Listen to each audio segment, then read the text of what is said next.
এক মুহূর্তের ভিতরে আজরকে শুকরে পরিণত করলেন কে? তিনি কুন ফায়াকুনের মালিক।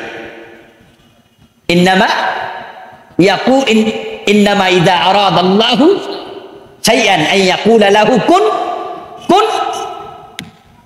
তিনি কিছু চাইলে কষ্ট লাগে না, সময় লাগে না, আন ইয়াকুলা লাহু কুন, শুধু বলেন হও। ওয়া মা আমরুস সাআতি ইল্লা কালামহিল বাসার ইল্লা কালামহিল বাসার আও হুয়া আকরাব।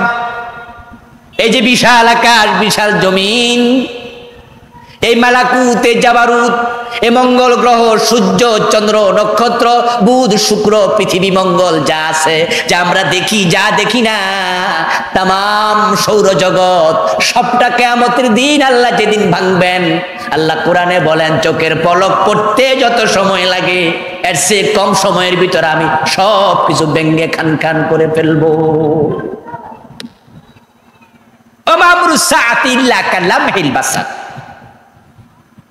আমরা যে চোখের পলক ফেলি এটাতে কিন্তু মাইক্রো সেকেন্ড সময় লাগে, পুরো 1 সেকেন্ড লাগে না।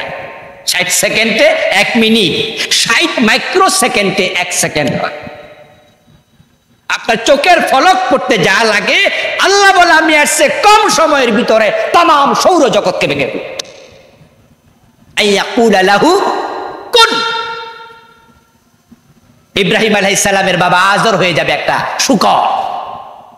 এবার আল্লাহ তাআলা ফেরেশতাদেরকে বলবেন এই শূকরটাকে জাহান্নামে ফেলে দাও। ইব্রাহিম আলাইহিস সালামের সামনে উনার বাবাকে শূকর বানাইয়া আল্লাহ জাহান্নামে ফেলে দেবেন, ইব্রাহিম কিচ্ছু করতে পারবে না।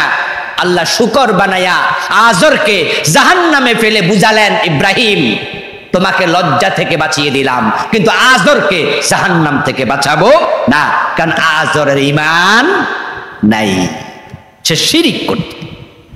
ভাইয়েরা, এবার আপনারা বলেন তো, যাদের ঈমানের অবস্থা খারাপ আর আপনি যদি জান্নাতের আশা করেন, ইব্রাহিম নবীর বাবা পান, আপনি কেডা? আপনি কে? আল্লাহ যা